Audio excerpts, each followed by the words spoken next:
Bonsoir à tous, merci de nous rejoindre dans la Semaine Éco. Fin de la saga juridique autour de l'exploitation illégale par le Maroc et l'Union européenne des ressources sahraouies dans le territoire du Sahara occidental. La Cour de justice européenne a cette fois-ci définitivement invalidé les accords commerciaux de pêche et d'agriculture signés en 2012 entre les deux parties, après deux arrêts précédents rendus en 2016 et en 2018.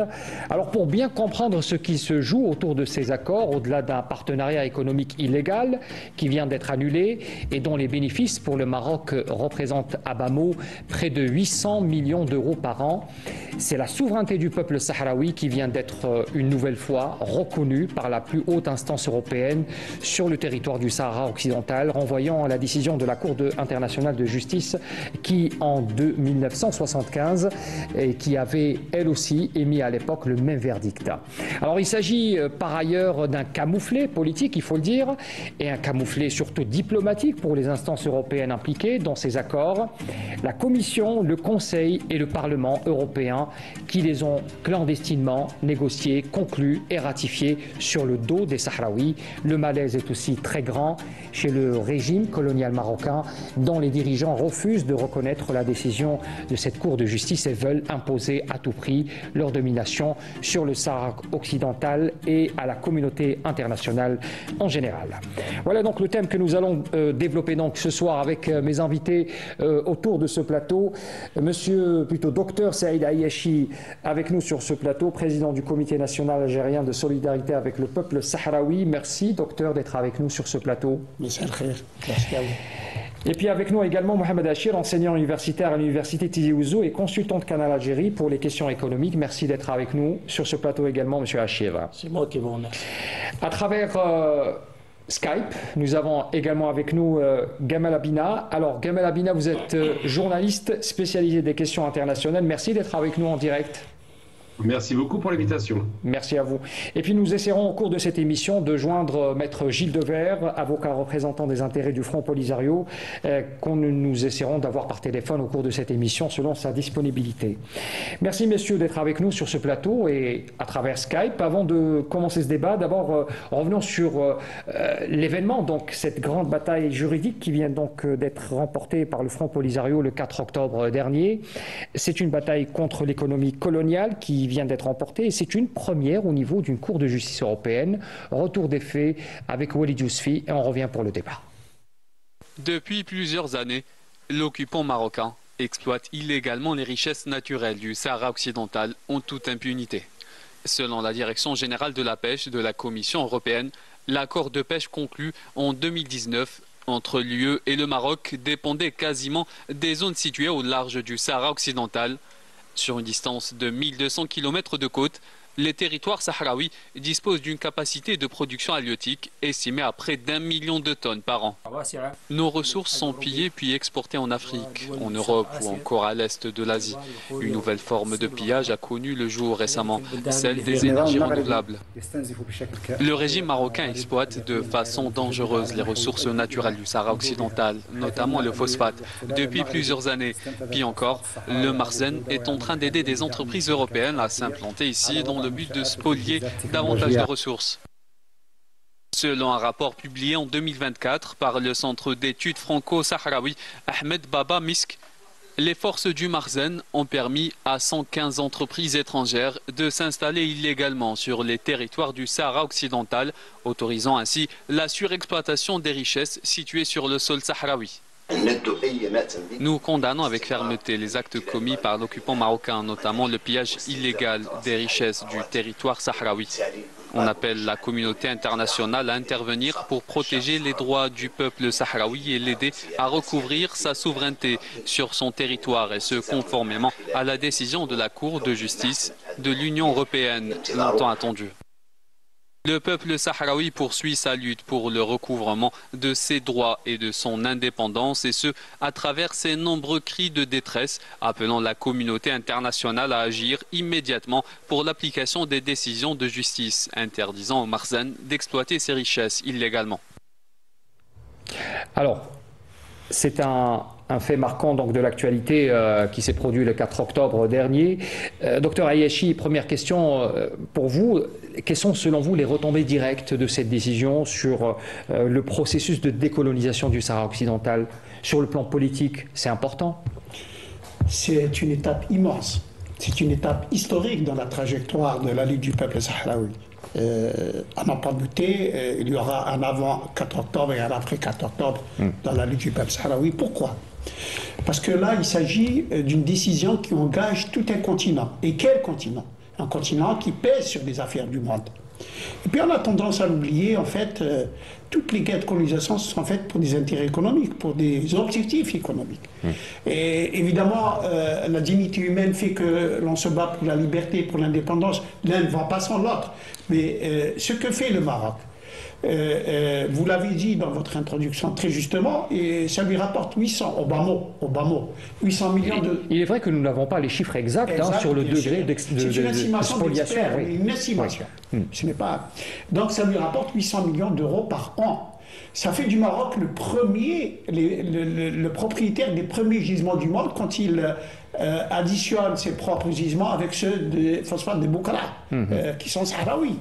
Ça fait du Maroc celui qui gère les eaux les plus poissonneuses du monde, qui sont les eaux au large du Sahara occidental, les eaux mauritaniennes. Et donc, vous l'avez dit aussi très justement dans votre introduction, les Européens, parce qu'il y a des complicités de différentes natures d'ailleurs. Des compromissions surtout. Des compromissions, le terme est à sa place. Donc, ont passé ces accords. Et c'est grâce donc à la vigilance du Front Polisario et grâce à cet immense personnage qui est Medjil Dever, qui est un avocat militant, avec son fils Manuel d'ailleurs, qui se sont battus comme des lions pour arriver au résultat qu'on a. Et il faut rendre hommage, je le disais hors antenne tout à l'heure, à la probité, au courage et à la sagesse des magistrats de la haute cour, malgré toutes les pressions qu'ils ont reçues, et même, semble-t-il, ça reste à vérifier, des menaces. Et alors, vous me posez la question, c'est d'abord, bien sûr, des retombées économiques tout de suite, puisqu'il dénonce, et Dieu sait si la Commission, surtout la Commission, avec le Conseil européen, n'ont pas essayé de dénaturer déjà le jugement de 2016, en disant à la limite on va trouver une renégociation peut-être.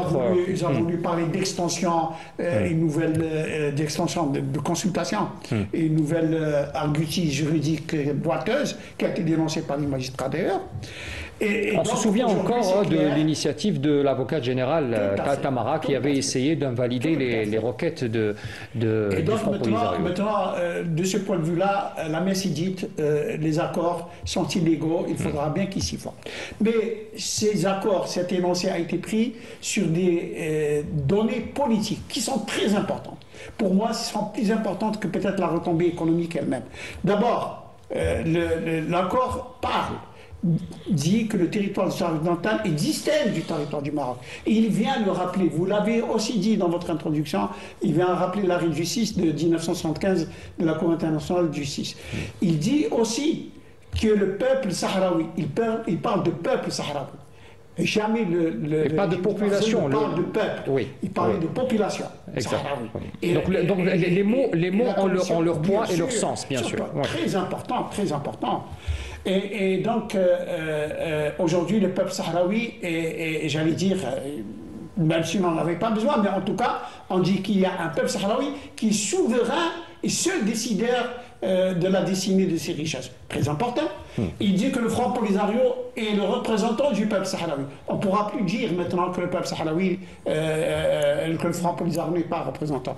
Et puis il dit que le Front Polisario a toute l'attitude d'ester en justice toute société, tout pays qui viendrait sans la permission du peuple sahraoui à exploiter ces richesses. J'aimerais écouter justement M. Gamal Abina sur les retombées de cette décision qualifiée d'historique, hein, on vient de l'entendre. C'est une grande victoire pour le droit du peuple sahraoui, on ne le répétera jamais assez. C'est une reconnaissance d'abord de l'existence de ce peuple et du consentement de ce peuple lorsqu'il s'agit de discuter de ses ressources sur son territoire.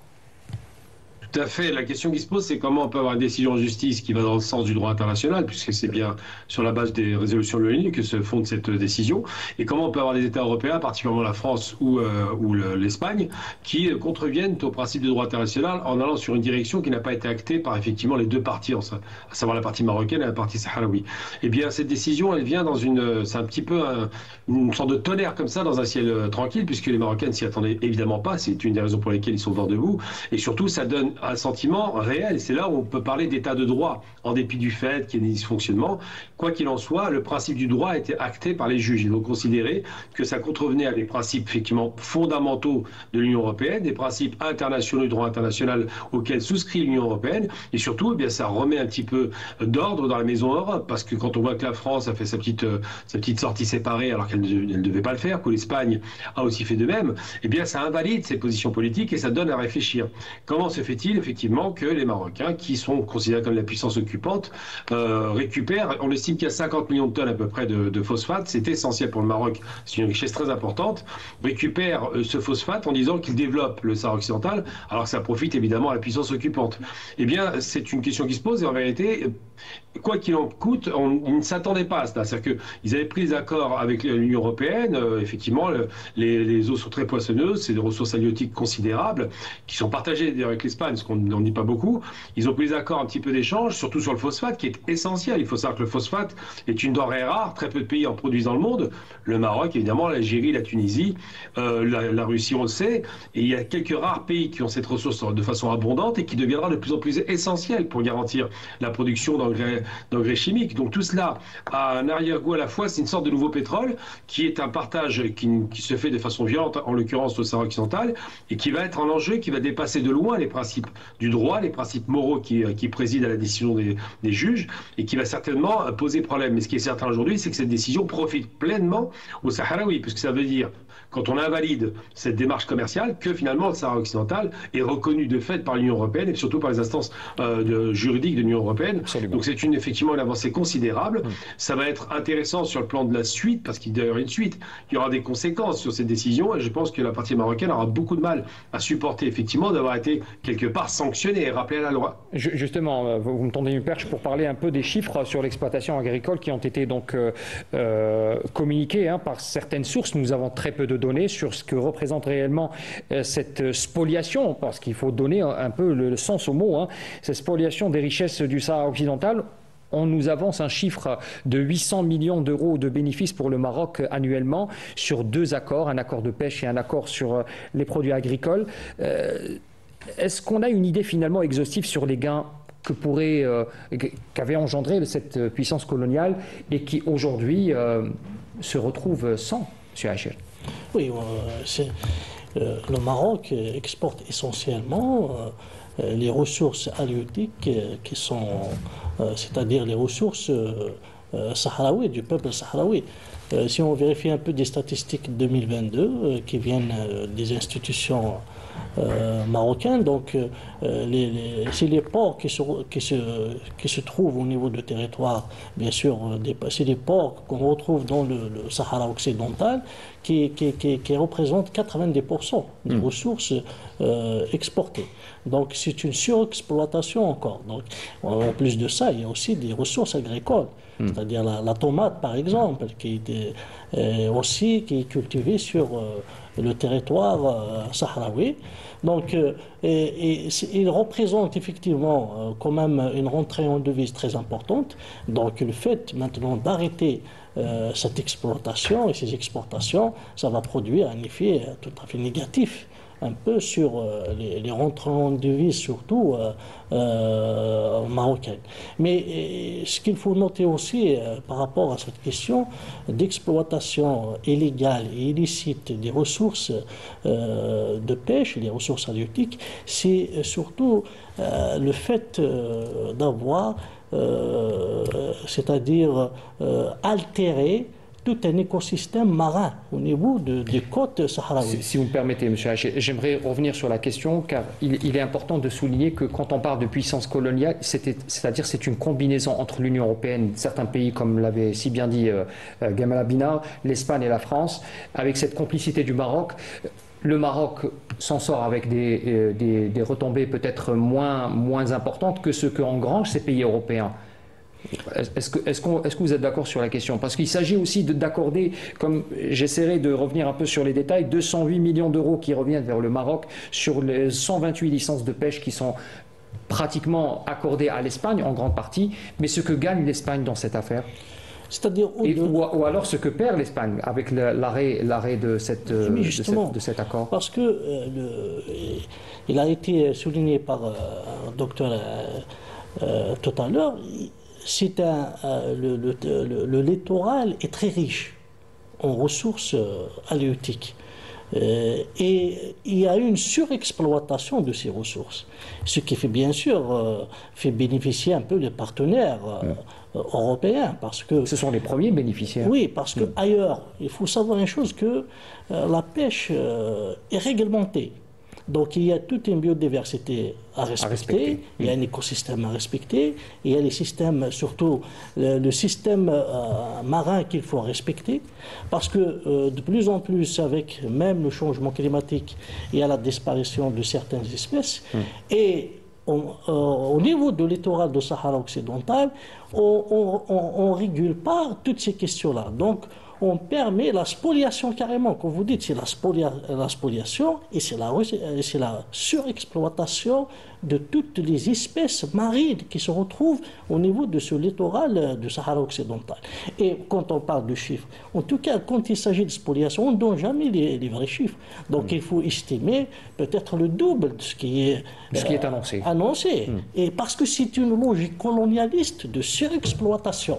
Et l'on profite au maximum. J'aimerais justement écouter Dr Ayachi sur cette combinaison entre le Maroc d'un côté et entre ces pays européens, avec cette combinaison qui s'est par la suite étendue au Conseil européen, à la Commission européenne, toute cette complicité qui s'est formée autour de ces accords. Vous l'avez si bien dit tout à l'heure, c'est l'économie qui est au fond des intérêts des pays. Aujourd'hui, qu'est-ce que cela représente comme l'avait dit Gamal Abina, c'est un coup de tonnerre pour ces pays concernant leurs intérêts économiques. C'est très clair. En particulier l'Espagne, j'insiste sur l'Espagne, car la plupart des licences qui ont été accordées en matière de pêche ont bénéficié à l'Espagne en particulier. 600 unités de pêche espagnoles. 600 unités de pêche espagnoles qui vivent de la pêche qu'elles pratiquent dans les eaux territoriales sahraouies. Donc du coup, maintenant le problème... Et évidemment, on est là pour surveiller. Je voulais, avant de compléter le truc, il faut aussi dire qu'on parle de cet observatoire norvégien qui surveille la spoliation des ressources naturelles quotidiennement. Qui sait quel bateau est rentré, quelle société exploite, quel truc s'est tenu à jour. Et on sait maintenant avec précision ce qui a été pris au Sahraoui depuis maintenant une quinzaine d'années. C'était le WWSRW, le Western Sahara Research Watch, qui est à Oslo. Et donc, maintenant, l'énoncé du jugement a été dit, c'est la justice européenne, et vous savez qu'en matière de droit, le droit européen est supérieur au droit national, et c'est-à-dire que tous les pays européens sont tenus, en tout cas en parlant honnêtement de la chose, sont tenus maintenant d'appliquer ce qui veut dire... Justement, cette question se pose d'elle-même. Comment allons-nous appliquer ça sur le terrain? Ce qui veut dire, ils ont commencé déjà à bricoler, à vouloir contourner le... je ne parle pas du Maroc qui lui dit je ne suis pas concerné, ça veut dire tout simplement que je vais continuer à exploiter, mais évidemment ça va être difficile maintenant. Vous revenez sur la déclaration qui a été faite par le porte-parole du régime marocain qui parle d'une décision... Mais maintenant, pour ces pays qui du matin au soir nous donnent des leçons de morale, sur le respect du droit, sur la démocratie, sur la légalité des relations commerciales. On va voir comment ils vont s'en sortir avec leurs propres droits. C'est leur propre justice qui les condamne, qui leur disent ce que vous faites est interdit. Et donc, nous sommes maintenant spectateurs, vigilants, pour voir un peu comment c'est les pays européens et la Commission européenne, entre autres. Mais évidemment, cela va toucher d'abord l'économie marocaine, qui peut-être tout à l'heure on en parlera, qui n'est pas, j'allais dire, au mieux de sa forme, mais ça va aggraver sa situation. Et puis ça va, d'une certaine façon, bousculer certaines pratiques au niveau du continent européen. Vous savez qu'en même temps qu'il y a eu un jugement en faveur du Front Polisario, il y a eu un jugement en faveur d'une fédération agricole française qui avait déposé plainte contre les tomates que le Maroc a... Vous parlez de la Confédération des paysans français. Absolument. Oui. Absolument. Sur la question d'étiquetage, on y reviendra tout à l'heure, mais pour l'instant, j'aimerais réellement parler des pays qui sont impliqués. On parle de l'Espagne, on parle de la France et on parle de certains pays de l'Europe de l'Est également qui sont impliqués dans ces accords de pêche et qui vont pâtir justement de cette décision. Oui. Le Japon qui vient de toucher, bien sûr, mais tous ces pays-là, maintenant...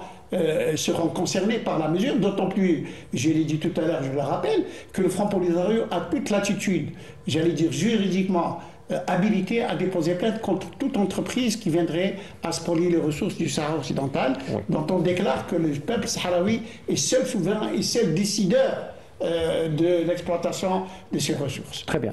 Gamal Abina, j'aimerais aussi écouter votre avis sur les pays, sur ce que va représenter cette décision, sur l'intérêt de ces pays, notamment la France, l'Espagne. On parlait de pas moins de 600 embarcations espagnoles qui pêchaient de manière illégale sur les eaux territoriales sahraouis. Qu'est-ce que cela représenterait pour ces pays-là ? Un manque à gagner indiscutable, mais surtout on se rend compte quand même, on est à la 49e année, l'année prochaine ce sera la 50e année où Franco a quitté, à la mort de Franco, l'Espagne quitte le Sahara occidental, mais ils n'ont pas vraiment quitté, les idées sont un petit peu troubles là-dessus.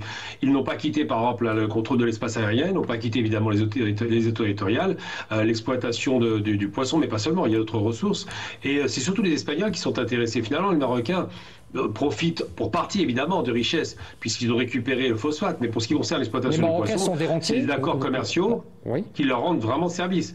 Il faut savoir que c'est l'Espagne qui en profite le plus, évidemment le Maroc touche sa dîme. Ce qui est inquiétant surtout par rapport à ça, c'est qu'il y a un caractère assez inique de la part des Espagnols, parce que pendant qu'ils surexploitent, et on parle beaucoup de surexploitation des eaux halieutiques, eh bien on se rend compte que du côté de l'Espagne, on fait attention à ne pas trop toucher ces réserves. Donc il y a vraiment un rapport où on préfère exploiter les pays du Sud, et là on rentre dans la grande géopolitique et économique, et on laisse tranquille les pays du Nord qui se polient.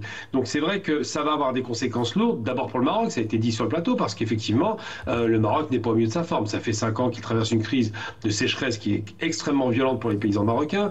Il y a eu le Covid qui a tué l'économie sur le plan du tourisme, évidemment, pour des raisons que tout le monde connaît. Il y a eu aussi effectivement la sanction algérienne avec l'arrêt du gaz et de l'énergie en général, donc des tarifs préférentiels qui étaient pratiqués depuis les années 90. Donc les Marocains, aujourd'hui, sont obligés d'apporter de l'énergie qui coûte cher, ont des salaires relativement élevés par rapport à la concurrence africaine, et surtout ont été frappés par les sécheresses qui ne s'arrêtent pas, elles continuent. Donc tous ces éléments-là font que c'est un pays qui est en tension, qui a besoin effectivement de toutes ces ressources, dont celle effectivement du Sahara occidental, et qui malheureusement ne va pas sur la négociation, trouver un terrain d'entente, mais plutôt sur des rapports de force. Donc aujourd'hui, effectivement, le Maroc, qui se porte pas très bien, qui participe de l'exploitation avec des Espagnols, des Français. Vous avez cité dans votre reportage 115 sociétés occidentales qui s'installent là-bas, dont d'ailleurs séjourné avant de quitter, qui expliquait qu'il allait créer un TGV qui relierait Marrakech et Dakhla. Donc c'est vraiment vous dire qu'il y a une intention économique évidente, une exploitation et une surexploitation au profit avant toute chose, ne perdons pas de vue, de l'Occident, des Européens, même si les Marocains en bénéficient, mais c'est bien une exploitation indirecte coloniale de l'Occident, parce qu'évidemment les tarifs ne sont pas fixés par les Marocains. C'est les acheteurs qui fixent les prix, ce qui est totalement contre le principe du marché, mais tout de même, c'est à ça qu'on est confronté, et il se trouve que les Marocains ont désespérément besoin de cet argent. Donc tous ces éléments-là créent effectivement des conditions défavorables, et cette décision de justice est très défavorable à ceux qui profitent, et finalement les sociétés privées, de l'exploitation du Sahara occidental, ou qu'elles soient d'ailleurs, qu'elles soient du Maroc, d'Espagne ou de France, quoi qu'il en soit, ça va leur poser problème, parce que derrière, s'ils ne respectent pas la décision de justice, il y aura des sanctions économiques. J'aimerais aussi revenir avec vous. Bon, il y a l'accord de pêche qui a été donc interrompu depuis l'année dernière, depuis 2023, pour être précis, en juillet 2023, en attendant justement la décision de la Cour de justice européenne qui est intervenue le 4 octobre. Donc déjà, cet accord avait été interrompu. Il y a un autre accord concernant les produits agricoles qui, lui, a été encore prolongé de 12 mois pour des considérations plus économiques que politiques. On peut parler d'un chiffre aujourd'hui, 203 000 tonnes de produits agricoles qui sont exportés chaque année vers l'Union européenne, ce qui représente un peu dans les 590 millions d'euros en 2022, il faut préciser l'année pour le Maroc. C'est un chiffre qui souligne un peu l'importance économique concernant les produits agricoles, et vous l'aviez si bien souligné tout à l'heure sur cette question de l'étiquetage qui est très importante. La Cour de justice a répondu favorablement à une plainte qui a été déposée par l'Union des paysans et des agriculteurs français, qui avait déposé cette plainte pour préciser l'étiquetage des melons et des tomates, qui devront désormais porter l'étiquetage de provenance du Sahara occidental et non pas du Maroc, comme cela a été fait auparavant. C'est une grande victoire également, et qui vient du peuple, le peuple qui tient un discours différent du politique, M. Hayeshi. Bien sûr, parce que d'abord, il y avait à la base une concurrence déloyale. Les Marocains pouvaient commercialiser des tomates qui ne leur revenaient pas très cher. Le prix de la main-d'œuvre, le fait qu'il y a, bref, on sait comment. Et les prix en France étaient beaucoup plus majorés par rapport au prix marocain. Et donc, la tomate qui venait du Sahara occidental était un produit qui se vendait plus facilement que la tomate française, pour laquelle les fermiers français devaient investir beaucoup d'ingrédients afin de pouvoir arriver à offrir un produit de même qualité à peu près. Et donc, à la fin, les paysans français étaient excédés par cette concurrence déloyale. Et évidemment, le biais qu'ils ont trouvé pour attaquer le Maroc, c'est que cette tomate ne venait pas du Maroc, elle venait du Sahara occidental, et donc rentrait dans un cadre d'illégalité complète. Et ils ont eu la preuve. Non seulement d'abord ils ont été aidés par la préparation du terrain qui a été faite par la plainte du Polisario, mais en plus ils ont trouvé une oreille attentive auprès des juges qui ont dit bien sûr c'est une commercialisation tout à fait illégale d'un produit qui vient d'un pays qui n'est pas celui qui est annoncé. C'est pas ce que prévoit le code commercial international. Il faudrait que le produit dise de quel pays réellement il vient. Il vient du Sahara occidental, il ne vient pas du Maroc. Et donc c'est une façon de bloquer cette commercialisation de la tomate sahraoui. Et c'est tant mieux pour, bien sûr, le Sahraoui, mais ça renforce encore davantage le distinguo qui est fait avec justement entre les deux territoires. Absolument. Je voulais puisqu'on parlait de trucs, rappelez-vous la lettre du président Macron le 30 juillet pour le roi du Maroc. Il y avait tout un paragraphe dans lequel il disait, et là il faut peut-être la lire au premier et au deuxième degré, il disait en disant que la France y prendra toute sa part dans l'action politique du Maroc. Mais en fait, il pensait aussi qu'elle prendra toute sa part du point de vue économique, puisque son ministre, quelques jours avant, parlait d'investissement, quelques semaines avant, parlait de faire des investissements au Sahara occidental. On va voir s'ils seront capables de transgresser le droit international et d'aller à l'encontre des jugements, je le répète, de leur propre justice, pour voir s'ils vont encore continuer à vouloir investir comme il avait l'intention de le faire. Monsieur Hachir, j'aimerais aussi vous poser la question sur cet accord concernant les produits agricoles qui a été donc prolongé de 12 mois. C'est une décision aussi de la Cour de justice pour éviter peut-être, ou alors préparer cette sortie de cet accord. Il y a des considérations économiques également. Aujourd'hui, encore une fois, ce besoin de créer la différence entre l'origine des produits qui sont produits sur le territoire sahraoui, elle est importante pour le Front Polisario, pour déterminer exactement la source du produit. Justement, la portée politique, elle est là. Quand on fait cette distinction, justement, entre un produit provenant du territoire marocain et un produit provenant du territoire sahraoui, du peuple sahraoui. Donc déjà, en quelque sorte, on marque indirectement cette indépendance du territoire sahraoui. Donc on considère que le territoire sahraoui est colonisé par le Maroc et que les produits qui sont injustement cultivés au niveau de ce territoire doivent être différenciés des produits marocains. Donc c'est déjà une avancée, effectivement, comme disait M. Ayachi. Donc c'est une avancée sur le plan politique d'abord, en termes pour la cause sahraoui. Mais il faut souligner une chose aussi, quand on parle un peu de cette logique commerciale entre le Maroc et surtout l'Union européenne, c'est une logique aussi de prédation, c'est une logique de spoliation aussi. Hein. Donc on sait très bien que il y a quelques exportations, bien entendu, de l'agriculture beaucoup plus spéculative et commerciale à destination de l'Europe, mais qui ne profitent pas ni pour le peuple marocain, et bien sûr, c'est au détriment du peuple sahraoui. Et l'agriculture actuellement au Maroc, elle commence justement à fléchir par rapport à la production et par rapport à la productivité. À cause du problème... parlait d'un degré de sécheresse très avancé. Il y a la sécheresse. Il y a le rapport de la Banque mondiale, déjà 2024, il parlait d'une perte de 200 000 emplois dans le secteur économique industriel. Il parle de 160 000 emplois perdus dans l'agriculture. Donc ça démontre que, avec maintenant l'arrêt de l'exploitation des terres sahraouis, donc les conséquences vont être encore plus graves en termes agricoles. Et d'ailleurs, actuellement, les problèmes de sous-alimentation sont très importants au Maroc. Il y a même une ONG qui s'appelle Baromètre Arabe, c'est une ONG qui est composée de plusieurs chercheurs du monde arabe qui ont publié une étude sur un peu sur le Maroc et la situation alimentaire. Donc, un tiers des Marocains souffrent de la sous-alimentation. Malnutrition. Et 65% des Marocains, 65%, s'inquiètent du problème de la sécurité alimentaire. Donc la situation est très grave sur le plan alimentaire. Et malheureusement, le Maghzeb est en train de cultiver des cultures spéculatives, et même au détriment du peuple marocain. Vous voulez réagir? On laisse réagir M. Abina sur cette question de l'accord agricole. Est-ce que vous voulez réagir sur ce qui vient d'être dit? Plusieurs éléments. J'ai toujours à cœur le bien-être des fellahs, qu'ils soient algériens, marocains ou tunisiens. C'est toujours une tristesse de voir que c'est malheureux parce qu'ils travaillent beaucoup, subissent une telle sanction qui est lié au réchauffement climatique. On sait maintenant, par exemple, que dans certaines régions, on creuse quasiment des puits jusqu'à 200 mètres de profondeur et qu'on surexploite malheureusement les nappes phréatiques. Et pourquoi? Pour produire des choses qui n'ont pas de sens. Je veux dire, dans des pays semi-arides, on doit arrêter de produire les tomates. Les tomates, ça consomme énormément d'eau,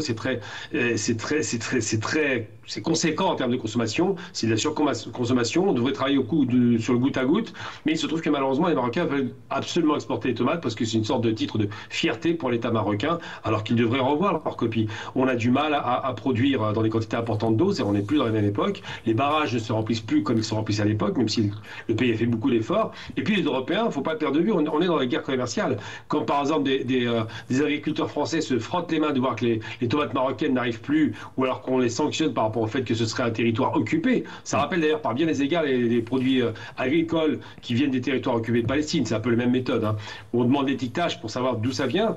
Eh bien, ça profite aux agriculteurs européens et français qui sont en difficulté aussi et qui ont besoin effectivement de prendre des parts de marché aux concurrents marocains qui étaient beaucoup moins chers à une époque. Donc c'est vrai que ces questions-là se défendent avec acuité. Mais on voit bien que les différentes calamités qui frappent malheureusement le Maroc, et je parle de la population parce que j'ai vécu un petit peu au Maroc, quand on voit ce qui se passe aujourd'hui, c'est inquiétant parce qu'on ne peut pas accepter qu'un peuple arabe frère soit en difficulté. Mais la gestion de l'État n'est pas réaliste. On ne peut pas faire de tomates, on doit se calmer sur les oranges, il faut aller sur des légumes secs, il faut aller sur des produits à forte valeur ajoutée pour faire en sorte que les paysans puissent continuer à travailler. 166 000 emplois qui ont été sacrifiés parce qu'on est sur des dogmes économiques et qu'on veut montrer aux Européens qu'on continue à faire de la tomate, ça n'a aucun sens sur le plan économique. Vous adhérez à cette théorie sur les cultures spéculatives qui sont encore entretenues par les Marocains? Tout à fait, on est dans la spéculation, on est dans la façade. Il y a des difficultés, au lieu de les affronter. Nous, en Algérie, on a connu ça dans les années 90. Les difficultés étaient là, il a fallu qu'on passe par la Banque mondiale, il a fallu qu'on rééchelonne la dette, il a fallu faire face à des difficultés chroniques parce que le pays allait mal. Maintenant, on a un peu redressé le cap, mais on a pris les enseignements. Les réformes agraires des années 70 ont été des erreurs, elles ont été corrigées dans les années 2010. Donc aujourd'hui, les Marocains doivent s'interroger sur la logique, la cohérence de voir un pays qui importe 70% de ses besoins agricoles, parce que contrairement à l'idée reçue, ils apporte énormément de besoins agricoles. Et bien revoir effectivement la production agricole, la moderniser, aider les fellahs qui sont en difficulté et préserver cette partie de la population. C'est 40% quand même de l'économie marocaine, c'est pas rien. En gros, le fort de l'économie, c'est l'agriculture, le tourisme et les capitaux versés par la diaspora. Donc quand même, quand on fragilise un pan aussi important, on s'expose à des problèmes économiques et des problèmes socio-économiques très durs. Donc il faut vraiment qu'ils revoient leur copie. Mais vous ne pouvez pas demander à Khanouch, je ne sais pas comment il s'appelle, le Premier ministre qui est un milliardaire, de comprendre ce qui se passe en bas. Il ne s'intéresse pas au Maroc d'en bas pour le coup. C'est-à-dire que quand nous sommes au niveau des décisions politiques majeures, comme cela a été fait en Algérie, ces dernières années, nous avons concentré justement à travers les périodes de sécheresse qui touchent également certaines régions du pays, aller sur des cultures stratégiques pour assurer cette alimentation et assurer la sécurité alimentaire. D'autres pays choisissent de continuer sur des cultures spéculatives, si j'entends bien ce que vous dites. Tout à fait. Oui, absolument, c'est un problème parce que quand on ne s'adapte pas aux réalités aujourd'hui du réchauffement climatique qui frappe durement des pays du Sud, on sait que nous on est dans les zones semi-arides, donc clairement on est surexposé. Le Marocain, pour faire un barrage, bon, à l'époque ils avaient un peu d'argent, mais pour faire un barrage il faut un plan de financement. Pour faire une station de dessalement d'eau de mer, ça coûte très cher. Ils n'ont pas les moyens de les financer aujourd'hui. Ils sont obligés de passer par des montages financiers internationaux et ça leur réduit leur capacité évidemment d'autonomie, d'indépendance. Si vous demandez à une banque étrangère, vous devez rembourser la banque étrangère. Et à côté de ça, ils ne sont pas réalistes sur leur production. Quand on a un problème de production agricole et qu'elles sont très, enfin énergivores oui, mais qu'elles consomment beaucoup trop d'eau, il faut revoir complètement la production, il faut réadapter les besoins des paysans. Je veux dire, vous faites de l'arachide par exemple, vous faites, je sais pas, de la pistache, les pistacheries, ça marche très bien, c'est une forte valeur ajoutée, et surtout ça ne consomme pas trop d'eau. Mais là, vraiment le choix dogmatique, je parle bien de dogmatisme dans un pays ultra-libéral, et c'est ça le plus dur. Quand on a un pays avec beaucoup de pauvres et que c'est ultra-libéral, les violences sur la pauvreté et sur les gens les plus fragiles sont encore plus accrues. Donc l'ultralibéralisme est un choix économique fait par les Marocains. On peut le contester, mais on doit s'adapter aux réalités du terrain. Et aujourd'hui, il y a un dogmatisme d'État qui refuse de dire nous sommes fragilisés. Quand on est fragilisé, on réforme, c'est tout. Très bien. Monsieur Ayachi, vous vouliez réagir tout à l'heure? Oui, je voulais dire que on a souligné que le jugement de la Haute Cour, de la Cour de justice de l'Union européenne, donc a précisé que le peuple sahraoui est souverain et seul décideur de ses richesses d'un côté, et que le Front Polisario est son représentant légitime. Si l'on prend en considération que le commerce a sa propre vitalité, le commerce qu'il soit international ou régional ou local, il a sa propre vitalité et sa force de pénétration. Maintenant, il n'est pas interdit que ces mêmes sociétés, et là, nous allons avoir un gain politique, bien entendu. Il n'est pas interdit de penser que ces mêmes entreprises qui aujourd'hui sont gênées, négocier avec le Polisario. Et le Polisario s'est dit, je suis prêt à accorder des licences d'exploitation pour telle ou telle chose, etc. Et vous voyez très bien que non seulement il y a un gain d'argent pour le Polisario, puisqu'il discute directement avec mais surtout, c'est sa présence qui fait que, ayant été le véritable représentant du peuple sahraoui, ayant négocié en son nom, il y a un gain politique.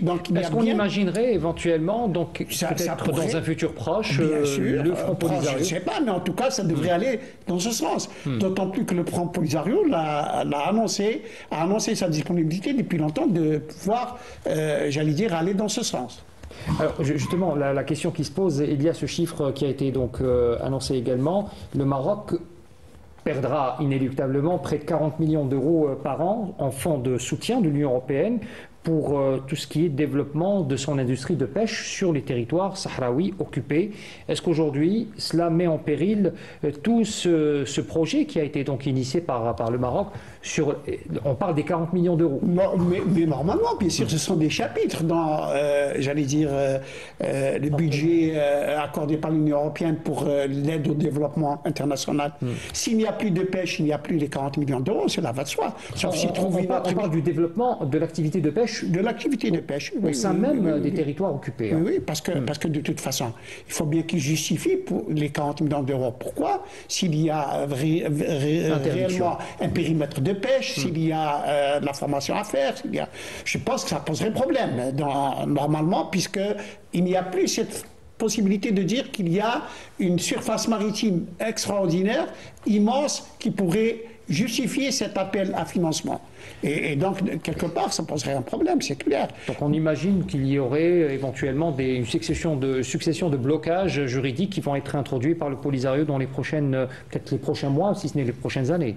Oui, même, en tout cas, il y a beaucoup de rapports d'ONG, même des institutions internationales, de préservation de l'environnement qui pointe du doigt justement la pollution marine au niveau de ce littoral sahraoui. Donc il y a une grande pollution marine et il y a même une déstabilisation de l'écosystème, ce qu'on appelle tout ce qui est lié à l'économie bleue. Donc il y a une déstabilisation de ces écosystèmes, disparition des espèces et pollution marine. Et peut-être, bien sûr, la partie européenne, il finance un peu la formation, comme disait M. Ayachi, donc la formation, ou même pour réparer un peu, ou bien pour voiler un peu la catastrophe naturelle qui est produite par la surexploitation et par les rejets toxiques des navires qui font la pêche au niveau de ce littoral.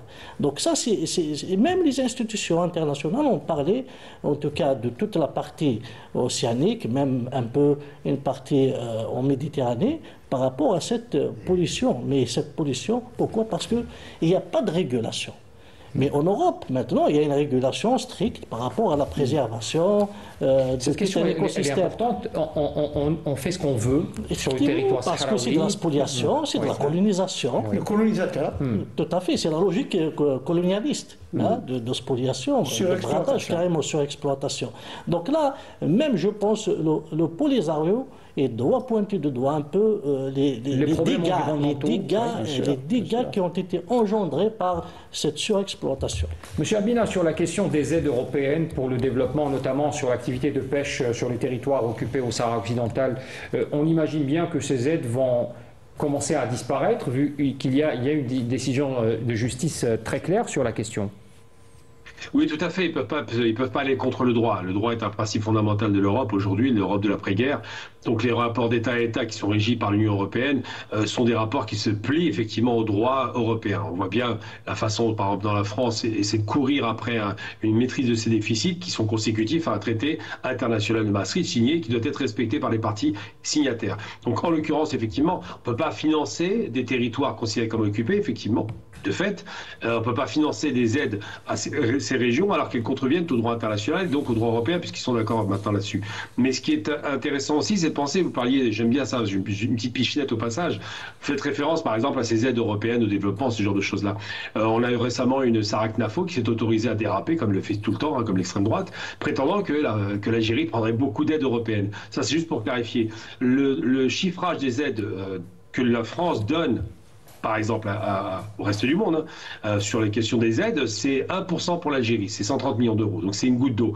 Le Maroc, c'est pratiquement pareil, c'est-à-dire que les aides, c'est 15 milliards. Vous avez un montant marginal et qui parfois est alloué à des choses qui sont nobles et d'autres fois beaucoup moins nobles. Mais ces aides-là, en règle générale, c'est la continuation, par d'autres moyens, d'un néocolonialisme. Vous avez fait référence, par exemple, à la destruction de la faune, de la flore et de tout ce qui est espèces animales ou en mer, par exemple, le thon rouge. Le thon rouge surexploité a été réglementé en Europe, mais la surexploitation en Afrique, ça pose pas de problème. Quand on voit la façon dont ils saccagent les pays africains en vendant de la ferraille qui finissent dans des bennes et puis qui détruisent littéralement la nature, tout cela, c'est pas régulé en Afrique parce qu'il n'y a pas de loi qui régule ça et parce que c'est l'Occident qui fait ce travail de sabotage. Je veux dire, l'Allemagne se débarrasse de son matériel électronique, c'est en Afrique que ça finit. Donc ça, c'est des choses qui doivent être pensées au sens global, au sens plus large, indépendamment du traitement effectivement néocolonial. Et évidemment, un territoire qui est considéré comme étant colonisé, qu'on peut exploiter à satiété. On l'a vu en Algérie, 4 bombes atomiques dans le désert algérien en 60, parce que les Français savaient qu'ils allaient quitter. Ça ne les dérange pas de saboter un territoire qu'ils quittent. Dès l'instant, ils en tirent un avantage. Eh bien, c'est ce qui passe au Sahara occidental. Toutes ces questions-là sont posées tout le temps. À partir du moment où on n'a pas un contrôle réel, il n'y a pas un assentiment de la population, eh bien, on exploite au maximum, on en tire un avantage, et les conséquences sur la nature n'ont absolument aucune importance pour ceux qui exploitent. On est dans le capitalisme ultra, on est dans l'ultralibéralisme, donc on est dans le danger pour la nature, tout simplement. Absolument, absolument. Alors, une question d'ordre politique pour M. Hayachi, on en parlait tout à l'heure hors antenne sur cette position assez schizophrène de l'Espagne, hein, sur la question de soutenir d'un côté la Palestine en prononçant carrément une reconnaissance de l'État palestinien, mais en même temps, nous avons une autre attitude envers le Sahara occidental qui est beaucoup plus néocolonialiste, comme le dit si bien Gamal Abina. Comment vous expliquez cette double casquette, cette attitude qu'on peut qualifier de schizophrène du gouvernement espagnol de Sanchez? Effectivement, c'est un truc incompréhensible si on suit la logique des choses. L'Espagne a d'abord ses responsabilités historiques vis-à-vis du Sahara occidental et elle devrait être le pays qui changerait le moins de position sur le dossier en ayant une position qui était d'équilibre en fait. Hein. Cohérente surtout. Surtout. Et le fait qu'elle a switché en 2022 pour s'aligner sur la position des thèses fantaisistes, hein, était déjà une très grande responsabilité. Rappelons-le, c'est une décision du Parti socialiste de Pedro Sanchez contre l'avis quasiment majoritaire de la classe politique espagnole et contre l'immense majorité du peuple espagnol. Donc il y a une question qui se pose. À quoi a répondu M. Sanchez? À quoi s'est-il soumis pour prendre une telle décision? Évidemment, beaucoup d'hypothèses de travail ont émergé, entre autres les victimes d'un chantage honteux, ignoble de la part du régime marocain qui expert en la matière. Et on sait que la femme de Sanchez a reçu 100 millions de dollars, elle qui gère un institut supérieur de formation de cadres, pour former une partie des cadres marocains qui n'ont jamais en fait été... Bref, il y a une combine dans cette histoire. Et de l'autre côté, vous l'avez souligné, Sanchez qui avec beaucoup, si on prend la chose dans l'absolu, beaucoup de courage pour prendre... il y va seul, hein, il y va pratiquement de la totalité des peuples européens, pour dire, excepté la Belgique, pour dire on reconnaîtrait un État palestinien sans problème. Et évidemment, on se dit, il aurait bien fait que de dire que j'assure mes responsabilités vis-à-vis du peuple sahraoui, puisque c'est un problème de droit international. Il y a un pouvoir de peuple qui est martyrisé par un colonisateur, en l'occurrence l'antisémitisme pour les uns et le régime marocain pour les autres. Et là, il n'y a qu'une seule explication. Le profit économique? Pardon? Est-ce que c'est le profit? C'est le profit qui motive un peu les positions des pays aujourd'hui? C'est clair, j'allais dire... C'est-à-dire que quand on parle de l'Espagne, on parle de son implication directe dans cet accord commercial qui vient d'être rompu. Et aujourd'hui, on imagine bien que l'Espagne est dans une position délicate par rapport à cette question. Si on en parlait à mon sens, hein, je suis de ceux qui pensent que même si M. Sanchez est soumis à une opération de chantage, mais il est aussi sous la pression des grandes entreprises marocaines. Il y a 250 grandes entreprises espagnoles qui sont installées depuis 30 ans peut-être au Maroc et qui, j'allais dire, font leur beurre de façon tout à fait ininterrompue. Donc c'est un lobby puissant du point de vue économique qui fait que il y a, j'ajouterais bien sûr l'immigration clandestine comme autre levier de pression sur l'Espagne, le terrorisme, la drogue bien entendu qui menace d'inonder la jeunesse espagnole mais la jeunesse européenne aussi. Et donc ce sont toutes ces armes qu'utilise le régime marocain contre l'Espagne en particulier, qui la porte de l'Europe vis-à-vis de l'Espagne. J'ajouterais que de temps en temps, il parle de l'îlot de Persil ou de Septem Lila, mais en fait, la grande cause pour le Maroc, c'est le Sahara occidental. Avant de donner la parole pour terminer, nous avons pratiquement terminé donc ce débat, mais j'aimerais beaucoup écouter votre avis, Gamal Abina, sur cette double position un peu schizophrène. Hein. Je répète encore le mot, car on n'arrive pas à comprendre un peu comment agit Sanchez à la tête de l'Espagne et qui a deux casquettes, deux positions totalement différentes sur deux positions et deux situations quasiment identiques parce qu'on parle de décolonisation. calendrier est très clair en vérité. Vous avez une position espagnole qui est honorable d'ailleurs. On l'a vu en Irak par exemple, quand ils ont écarté l'ancien régime qui était au pouvoir, qui était pour la guerre, eh bien les socialistes ont été assez honorables sur la question irakienne. Donc la tradition espagnole sur la question de la colonisation est clairement propre. Par contre là, le revirement inattendu de l'ancienne puissance tutélaire, c'est quand même pas rien. L'Espagne c'est quand même celle qui tenait et contrôlait le Sahara occidental. Eh bien ce revirement il est consécutif quand même, et c'est pas anodin, à l'affaire Pegasus. On sent bien qu'il y a eu des écoutes, qu'il y a eu des choses qui ont été utilisées pour faire pression, et j'en suis persuadé. Donc, ce ne serait pas surprenant. Je veux dire, la question, par exemple, de la corruption à la Commission européenne par certains influenceurs et officines marocaines, on les connaît. Donc, c'est des méthodes un peu de chantage qui sont utilisées. On dira que c'est de bonne guerre, mais c'est vrai que l'Espagne, qui a une position de principe depuis toujours, je parle des socialistes espagnols, qui vont plutôt lutter contre la colonisation, qui sont plutôt anti-impérialisme en général, du jour au lendemain, une position inattendue, qui en plus ne sert même pas la cause espagnole, puisque, comme ça a été dit sur le plateau, il y a des investissements considérables de l'Espagne au Maroc, il y a une vraie proximité. Il faut se rappeler quand même que le contrôle du nord du Maroc, un temps par l'Espagne, on voit le Rif par exemple, ben c'était important. Donc quand on voit cette longue histoire commune entre le Maroc et l'Espagne, et un revirement comme ça inattendu, on ne se pose pas trop de questions. L'affaire Pegasus a dû laisser quelques petites traces, et ils ont certainement des leviers de pression contre Pedro Sanchez, qui est honorable sur la Palestine, qui a été beaucoup moins sur la question du Sahara occidental. Merci, docteur Gamel Abina.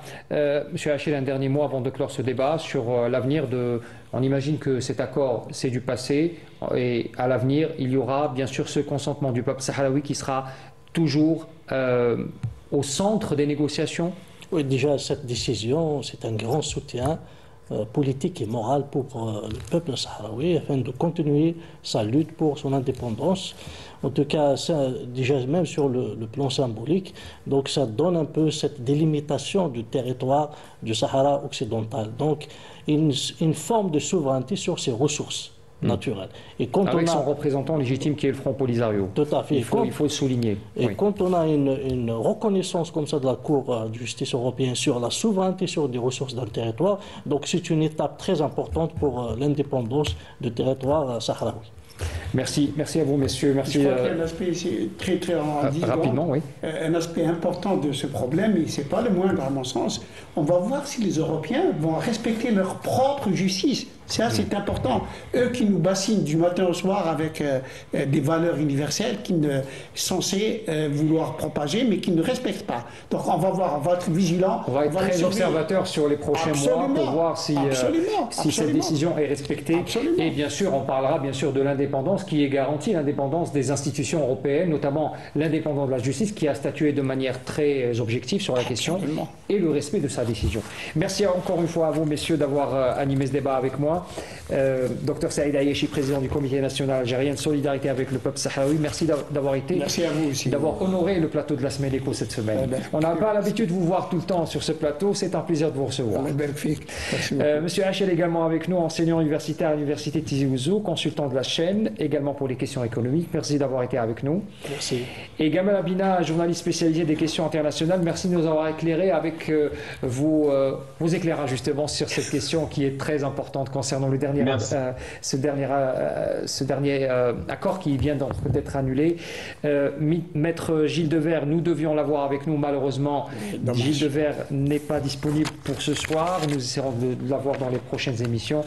Et ils auraient essayé d'inviter son fils, il est aussi bon. Absolument. Manuel Devers, qui est également avocat, également impliqué dans la question de la décolonisation du Sahara occidental. Merci à vous, chers téléspectateurs, d'avoir suivi ce débat.